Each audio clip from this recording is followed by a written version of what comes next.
Stacey Ray's travel tips. Stacey. Respectfully, I don't know why y'all start acting like visiting White Lotus destinations is a required pilgrimage. Like the second they announce a location, everyone's like, pack the linen, book the beach club, we're going.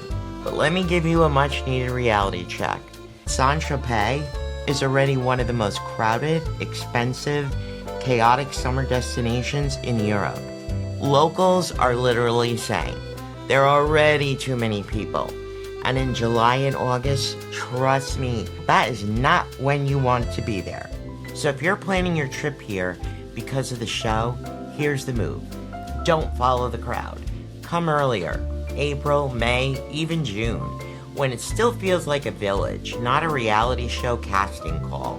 Because if you show up in peak summer, expecting a dreamy, cinematic experience, what you're really gonna get is crowds, chaos, and a surprisingly significant amount of time spent trying to secure a €35 spritz. And trust me, ain't nobody got time for that.